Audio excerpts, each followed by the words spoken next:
ಮುರಿದು ಬಿದ್ದಿದೆ ಬಾಗಲಕೋಟೆಯ ಹಿಪ್ಪರಗಿ ಬ್ಯಾರೇಜ್ ಗೇಟ್. ಕೃಷ್ಣಾ ನದಿ ನೀರಿನ ಒತ್ತಡಕ್ಕೆ ಬ್ಯಾರೆಕ್ನ 22ನೇ ಗೇಟ್ ಮುರಿದು ಬಿದ್ದಿದೆ. ಹರಿದು ಹೋಗ್ತಾ ಇದೆ ಅಪಾರ ಪ್ರಮಾಣದ ನೀರು. ಸ್ಥಳಕ್ಕೆ ಜಮಖಂಡಿ ಮತ್ತು ಬನಹಟ್ಟಿ ತಹಶೀಲ್ದಾರ್ ಭೇಟಿ ಕೊಟ್ಟಿದ್ದಾರೆ. ನೀರಾವರಿ ಇಲಾಖೆಯ ಎಂಜಿನಿಯರ್ಗಳು ಕೂಡ ಸ್ಥಳಕ್ಕೆ ವಿಸಿಟ್ ಮಾಡಿದ್ದಾರೆ. ದುರಸ್ತಿ ಕಾರ್ಯಕ್ಕೆ ಮುಂದಾಗಿದ್ದಾರೆ ಅಧಿಕಾರಿಗಳು. ಕೃಷ್ಣಾ ನದಿಗೆ ಅಡ್ಡಲಾಗಿ ನಿರ್ಮಿಸಿರುವಂತಹ ಬಾಗಲಕೋಟೆ ಜಿಲ್ಲೆಯ ಹಿಪ್ಪರಗಿ ಬ್ಯಾರೇಜ್ನ 22ನೇ ಗೇಟ್ನ ಪ್ಲೇಟ್ ನೀರಿನ ಒತ್ತಡಕ್ಕೆ ಸಿಲುಕಿ ಮುರಿದು ಬಿದ್ದಿದೆ. ಇದರಿಂದಾಗಿ ಅಪಾರ ಪ್ರಮಾಣದ ನೀರು ನದಿಗೆ ಹರಿದು ಹೋಗ್ತಾ ಇರೋದನ್ನ ಕೂಡ ನಾವು ಗಮನಿಸಬಹುದು. ಇನ್ನು ಬಾಗಲಕೋಟೆ ಜಿಲ್ಲೆ ಜಮಖಂಡಿ ತಾಲೂಕಿನ ಹಿಪ್ಪರಗಿ ಬ್ಯಾರೇಜ್ನ ಬಳಿ ಈ ಘಟನೆ ನಡೆದಿದೆ. ಇನ್ನು ಸದ್ಯ ಸ್ಥಳಕ್ಕೆ ತಹಶೀಲ್ದಾರ್ಗಳು ಮತ್ತು ನೀರಾವರಿ ಇಲಾಖೆಯ ಇಂಜಿನಿಯರ್ಗಳು ಭೇಟಿ ನೀಡಿ ಪರಿಶೀಲನೆ ನಡೆಸಿದ್ದಾರೆ. ದುರಸ್ತಿ ಕಾರ್ಯಕ್ಕೆ ಅಧಿಕಾರಿಗಳು ಮುಂದಾಗಿದ್ದಾರೆ. ಇನ್ನು ಘಟನಾ ಸ್ಥಳಕ್ಕೆ ರಬಕವಿ ಬನಹಟ್ಟಿ ತಹಶೀಲ್ದಾರ್ ಗಿರೀಶ್ ಭೇಟಿ ನೀಡಿ ಹೆಚ್ಚಿನ ಪರಿಶೀಲನೆಯನ್ನ ನಡೆಸ್ತಾ ಇದ್ದಾರೆ.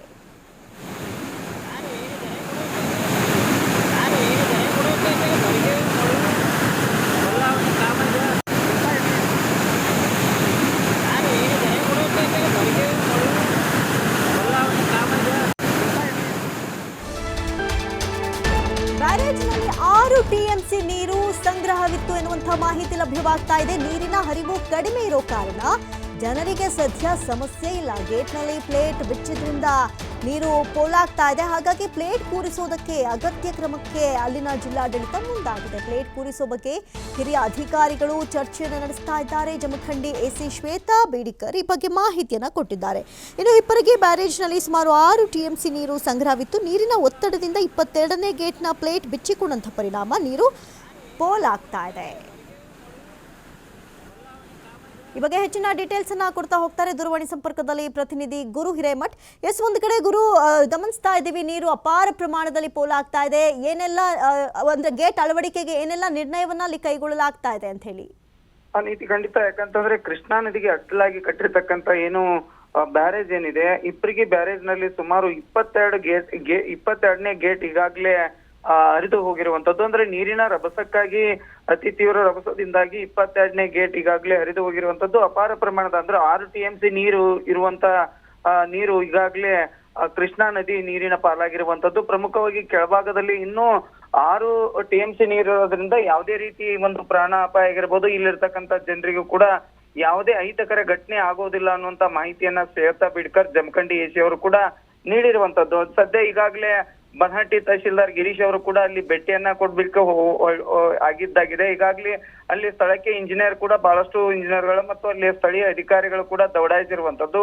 ಇಲ್ಲಿ ಪ್ರಮುಖವಾಗಿ 22ನೇ ಗೇಟ್ ಈ ಹಿಂದೆ ಕೂಡ ಕೃಷ್ಣಾ ನದಿ ಭಾಗದಲ್ಲಿ ಇರ್ತಕ್ಕಂಥ ರೈತರು ಒಂದು ಕಡೆ ನೀರಿನ ಮಟ್ಟ ಕಡಿಮೆ ಆಗ್ತಿದೆ, ಈ ಭಾಗದಲ್ಲಿ ನೀರು ಬೇಕು ಅನ್ನುವಂತ ಆಗ್ರಹವನ್ನ ಕೂಡ ನಿನ್ನೆ ತಾನೇ ಸಾಮಾಜಿಕ ಜಾಲತಾಣ ಆಗಿರ್ಬೋದು ಮತ್ತು ಜಿಲ್ಲಾಡಳಿತಕ್ಕೂ ಕೂಡ ಒಂದು ಮನವಿ ಪತ್ರವನ್ನ ಕೂಡ ಬರೆದಿದ್ರು.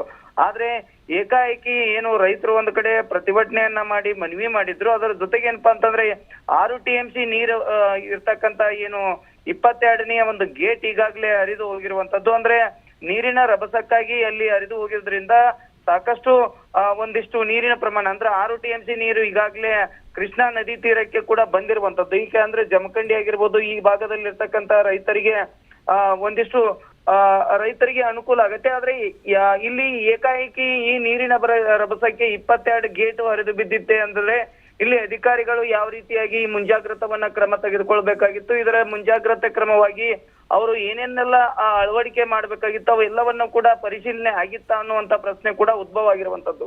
ಈಗಾಗಲೇ ಶ್ವೇತಾ ಬೇಡಿಕರ್ ಅವರು ಹೇಳಿದಂತ ಮಾಹಿತಿ, ಈಗಾಗಲೇ ಸ್ಥಳಕ್ಕೆ ಎಲ್ಲ ಅಧಿಕಾರಿಗಳನ್ನ ನಾವು ಕಳಿಸಿಕೊಟ್ಟಿದ್ದೇವೆ. 6 ಗಂಟೆ ಒಳಗಾಗಿ ಆ ಪ್ಲೇಟ್ಗಳಲ್ಲಿ ಈಗಾಗಲೇ 6 ಪ್ಲೇಟ್ಗಳಿದ್ದು, ಆ 6 ಪ್ಲೇಟ್ಗಳಲ್ಲಿ ಪೈಕಿ 1 ಪ್ಲೇಟ್ ಮಾತ್ರ ಈಗ ನಮಗೆ ಸಿಕ್ಕಿದ್ದಾಗಿದೆ. ಇನ್ನು 5 ಪ್ಲೇಟ್ಗಳಿಗಾಗಿ ಅಲ್ಲಿ ಶೋಧ ಕಾರ್ಯ ಕೂಡ ಆರಂಭವಾಗಿರುವಂತದ್ದು.